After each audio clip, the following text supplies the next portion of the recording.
কথা সেই হিসাবেই আসলে 28 জুন রবিবার ভিটামিন সারাদিন ব্যাপী সকাল 8টা থেকে 4টা পর্যন্ত ভিটামিন এ খাওয়ানো হবে বাচ্চাদেরকে। তো বরাবরের মতোই আপনাদের কাছ থেকে সহযোগিতা চাই, বিভিন্ন প্রকার গুজব এইসব যেন না হয়, আপনারা সে ব্যাপারে একটু সহযোগিতা করবেন। এটা মানে আগেও বাচ্চারা খেয়েছে, নিরাপদ, কোনো অসুবিধা নেই। আর যদি এটা একটু ইয়ে থাকে, আমাদের আগে থেকেই বলা থাকে, স্বাস্থ্যকর্মীরা অলরেডি বলেছে যে একটু খেয়ে দিয়ে আসবে, মানে ভরা পেটে খেলে সুবিধা।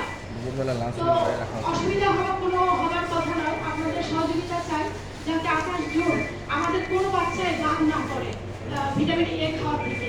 এবং যারা বাদ করবে মানে কি যে তাদের ব্যাপারেও আসলে আমরা কনসার্ন, আমরা যেগুলো কেন্দ্রে বিশেষ করে স্বাস্থ্য কমপ্লেক্স এগুলোতে আসলে ভিটামিন এ থাকে তারা খাবে। আপনাদের মাধ্যমে এই বার্তাই। আর মানে কি যে 28 জুন এ প্লাস ক্যাম্পেইন আপনারা সবাই, আমি সহ বিভিন্ন ডিপার্টমেন্ট সহ স্বাস্থ্য বিভাগ, ফ্যামিলি প্ল্যানিং, পুলিশ, মানে আমাদের সবারই সহযোগিতা লাগে। সবাই সহ, সাংবাদিক সহ আপনারা আমাদের সহযোগিতা করবেন এবং যাতে এটা সফল হয়। এবং এই দিনের সফলতা কামনা করে আমি আমার কথা শেষ করছি। আপনাদের সবাইকে ধন্যবাদ। আসসালামু আলাইকুম। গত বছরের তুলনায় এবছর যারা টিকা খাওয়া হবে সংখ্যা বাড়ছে কিনা, গত বছরের তুলনায় কত পরিমাণ বাড়ছে? আমি নিয়ে আসি নাই, এই বছরের আছে।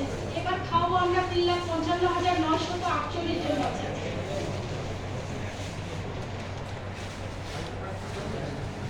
আর কেন্দ্র সংখ্যা 832। আরে এটা নিয়ে করো, এটা তো বয়স তো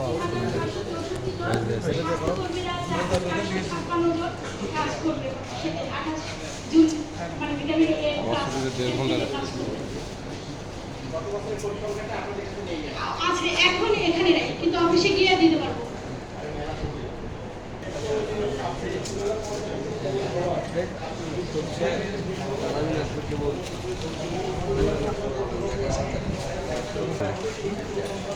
আমার তো 1.5 ঘন্টা